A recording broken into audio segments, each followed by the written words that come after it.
Good evening. I'm Leslie Nielsen, your host for tonight's Back to the Future event on NBC. Join us tonight for a special Friday Night at the Movies presentation, as one of your favorite stars takes you on a little trip. Michael J. Fox takes you back to the fun, back to the laughs, back to the adventure. We're sending you back to the future. This is nuts. It's a very special screening of the all-time family favorite, Back to the Future. And coming up later... Are we back? We're back. An exclusive sneak preview of Back to the Future Part 2. What do you mean we're in the future? October 21st, 2015. Marty, we're going to be able to see our wedding. Wow. Future. I gotta check this out, Doc. Also, we'll journey behind the scenes for an inside look at the making of both films. Now, let's hear the right answer. Wow! Since when did you become the physical type? The answer's no, Griff. No. Yeah, what are you, deaf and stupid? I said no. What's wrong, McFly? Chicken?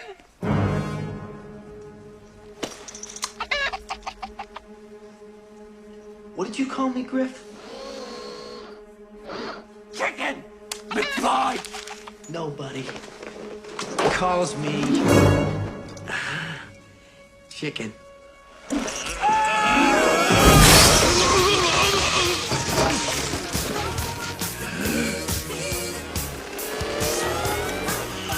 All right, punk! Hey, look!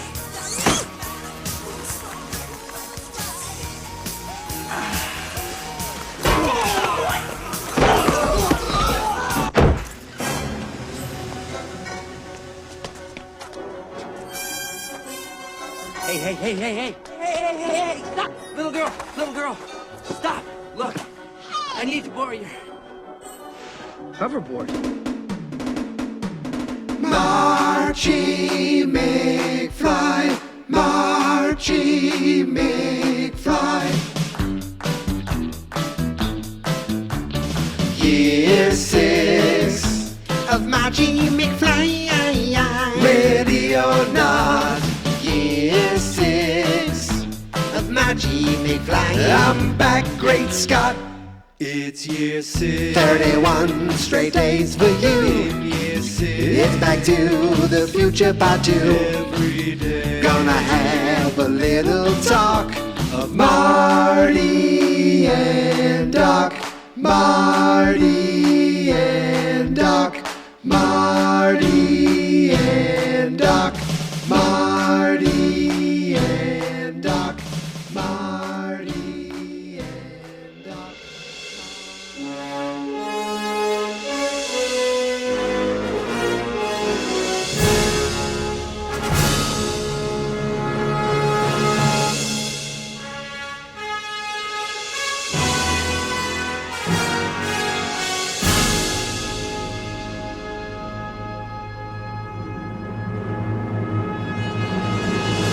Friday night. It's Friday night and I'm almost 50, so my wife and I pretty much stay home most of the time. Friday night, happy Friday, everybody. It's Friday, March 6th, which means for the 6th straight day, I am here talking about Back to the Future Part 2 to you. It's day 6 of March, which means it's day 6th of Marchy McFly. 6. I had the day off today, but did that mean that this show was going to get up any earlier? No, it did not. I actually got a phone call. I had stuff to do today. I had to friggin' shovel snow blow, shovel. It wasn't a lot, but it was like heavy and sticky and gross. And it might be the last time ever. My wife ended up getting to work from home today. So that was nice. And I had the day off. But again, you know, I had to snowblow grossness. The other day I was shoveling and a guy stopped by. Literally a guy drove up to me to tell me how much he enjoyed Marchy McFly. Now, that is a true story. I mean, it just so happens that the guy who drove up is Eric, a longtime guest of Geek Mentality, future guest of Geek Mentality, who might be listening to this while he's working right now. And he will be on an episode this month. I guarantee it. In fact, he is the only one to be on a Marchy McBonus episode. And if you ever see an image of me this month wearing a Back to the Future the Musical sweatshirt, it's courtesy of my man Eric. We went to see the musical together, and he bought me something very nice. It was very sweet, and I wore it a ton when we were in Florida last week because it was kind of chilly. But hi, Eric. But someone who is not listening to this and will not be listening to this is another friend of mine who called me today as I was coming out of a pet store before going into a grocery store. I know this is exciting stuff, I know. And he said, "Can I ask you a question? Is like what new could you be talking about Back to the Future 2 about? Like, is there anything new?" And I told him, "Buddy, no, that's not the point. I am not looking to be like, I can't wait to finally talk about Back to the Future 2 to you. I feel like I did that for 31 straight days, 4 years ago. This is just fun for me. It's fun. It's a fun little challenge. I like the idea of focusing on something for just on these 3 minutes, even though I've kind of been breaking those rules. I like the idea of just hyper focusing on a scene and looking in the background and just kind of, I've watched this movie so many times over the years, and there's only so much I can bring new to it. So it's like, let's have fun with it while we can. And this guy's like, "But I hate having fun." And I said, "Listen, I'm going into a grocery store. Leave me alone." And I hung up on him, and I nodded to the kid at the register, and he looked at me like he was going to call his manager. It was awesome. But I think he knew. I think he was probably going to call his manager and be like, "I think the guy from Marchy McFly is here, and he's buying a salad." And that, I mean, it could have happened. I don't know. The security didn't come, so it wasn't that. But I told him, "Look, buddy, I just like doing it. I'm not looking to find anything new. I'm looking to enjoy it. I'm looking to enjoy myself. And it's fun. Can you just leave me alone?" I go, "Can you just leave me alone with my dreams?" And I did hang up on him, though. I said, "I'm going now. Goodbye." But, if you have to ask, why do you do this? Then I don't want you listening to this show, you son of a bitch. And I know he's not listening. In fact, we do a different podcast together, and I know he never listens to that either. So we're safe here. We're safe from his criticism, his unnecessary, unwarranted, unwanted, and unappreciated awful criticism. But if you want to go to fansnotexperts.com/voicemail and leave a voicemail telling how much of a jerk he is, I will play it for him. Because again, he won't be listening to this. So let's all gang up on him and bully him and make him feel bad for making me feel bad. The best way I believe the best way to deal with a bully is to bully him back and try to punch him in the face. And that is what I learned from today's clip of Back to the Future Part 2. And that, my friend, is the best segue I'm ever going to do. So here is... Okay. I thought maybe it was a perfect time to end the show. But not yet. We still have to talk about this 3 minutes and 20 seconds where today we're going from minutes 16:40 to 20. We are getting what this movie is famous for. This scene in this 3 minutes and 20 seconds, the chunk of it is really the most famous part of all of Back to the Future 2. Think about it. Try to just take a moment. Okay, you'll think, well, the flying car, you got that in the original. You got you see the downtown Hill Valley for the first time. You see Jaws 19. That's great. Pretty soon we're going to get the major MacGuffin that's going to be kind of like channeling our plot and kind of focusing what the rest of the movie is all about. But besides all that, and maybe the ending, which I love. No matter what I say criticizing this movie, I love the ending so much. But if you think Back to the Future 2, the first thing you probably think of is this scene, and it's the hoverboard. It's all about the hoverboard. In fact, like this movie, I was in 8th grade when it came out. People were saying, no, the hoverboards are real. There was probably one jerk in your school that said, my uncle has a hoverboard. He has one. He's getting one. And what I liked about it is, let's go through the actual 3 minutes and 20 seconds, shall we? But what I like about this scene, it picks up with Marty Jr. saying, I got to check with my father. And he's like, your father, wrong answer, McFly. Throws him over the edge. We get a nice close-up of Marty and Marty, Michael J. Fox and Michael J. Fox. And they do a pretty good job of someone grabbing Michael J. Fox, like the junior version, lifting him up. And then, how did they do that? So they must have someone grabbed him. That's not Michael J. Fox's hand grabbing Michael J. Fox. And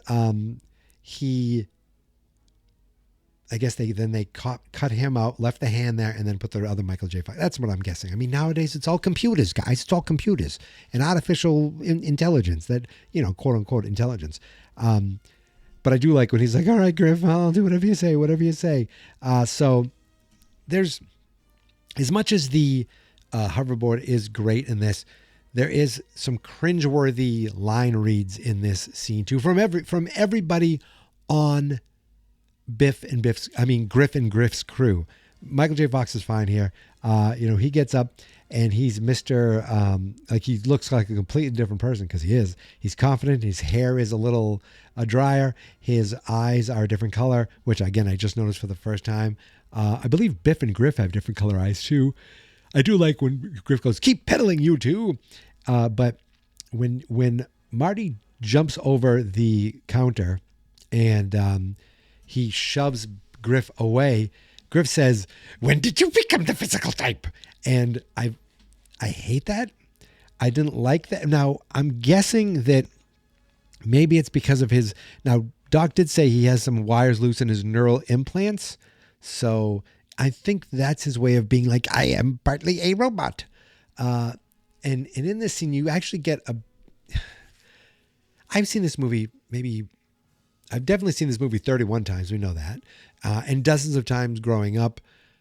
And I'm not sure I ever really paid attention to, well, first of all, wait a second. We see the whole gang here, right? And why does so there's Jason Scott Lee, there's the woman, and there's the dude from Freddy's Dead.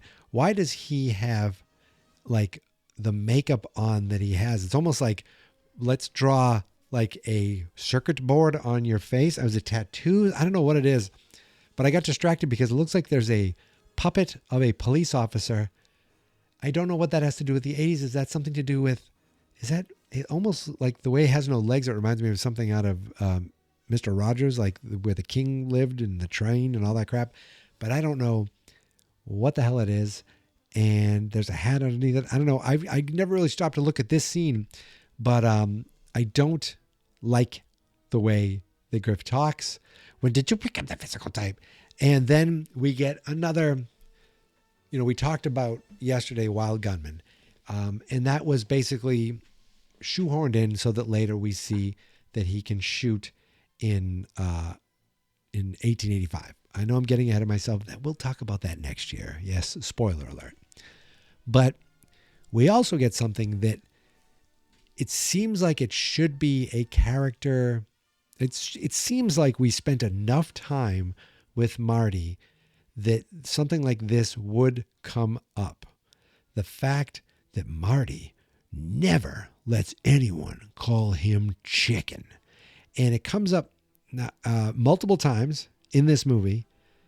So it makes it seem like it happens all the time when it never happened once in the original movie. It's never been something that's ever discussed ever once, and now we'll get it here. I know we'll get it at least one more time. And yeah, no, we'll get it at least two more times in this movie. And then of course there's going to be, next year, but at least 3 times that I can think of off the top of my head does the idea of Marty not walking away. Wait a second. It's brought up more than 3 times. It's brought up more than once in the future here.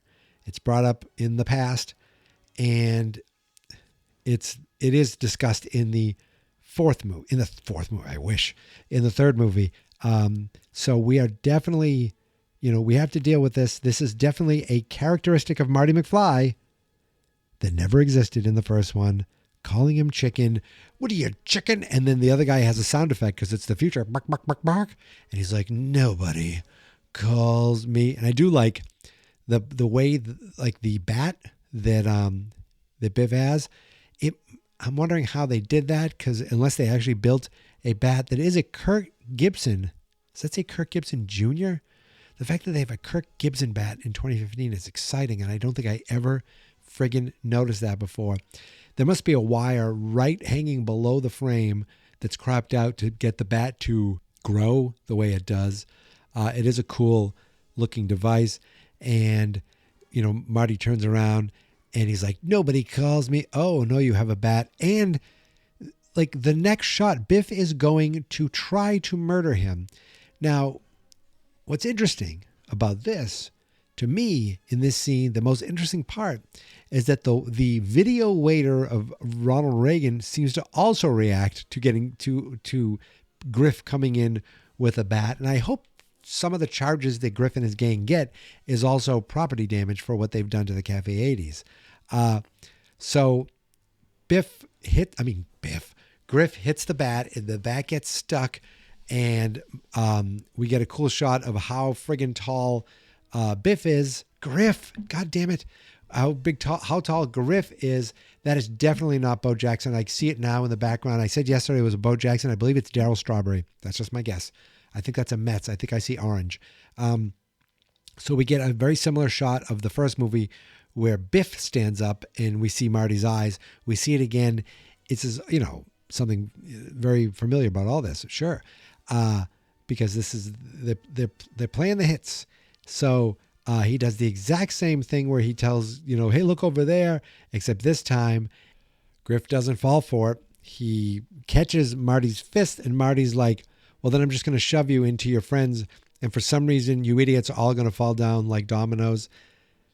He bumped into his friends. They weren't ready for it. He punched Biff in the face in the first one. Then he ran through the Superior trilogy. So no matter what you say about Biff Tannen, he has way better friends than Griff Tannen. He runs outside, and we do see Tom Wilson as old Biff still working on the car. He's waxing it right then and there. Like, he will do it right on location. Exact same thing where he sees these 2 kids on scooters, what look like scooters, and he's just assuming he's going to rip it apart and steal it just like he did to those, kids in the first movie. Except this time, when he lifts it up, he looks at it and he says, Hoverboard, this beautiful pink hoverboard from Mattel. That's another thing. It had a brand name of a toy on it. So people were like, what? Like, they think it might be real. What's interesting is this hoverboard should come with these handlebars, but I don't think anytime it was sold, I don't know if it ever came with the handlebars, but I bet you some people made them anyway.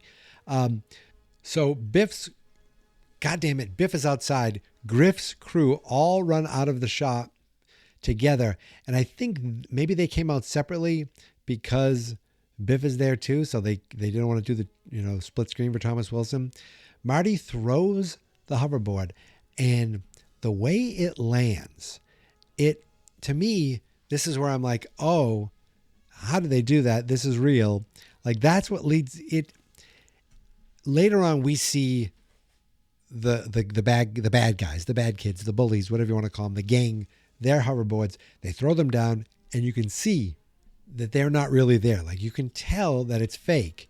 But with Marty's hoverboard and how they did this with wires and erasing the wires, it looked pretty seamless.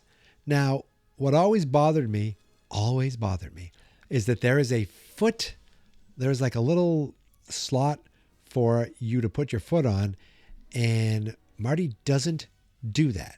He never does it, yet the board stays with him. I don't know how the kicking works, but I don't care because it looks so good. This is 1989. And yes, there's shots of him from you only see him floating along, but there are shots where you see the board, you see him, everything, because the board is attached to one of his shoes and he's on wires, and it is just really well done. Like I always love this scene, but when the three guys throw their three boards down, oh, they look awful. They look awful.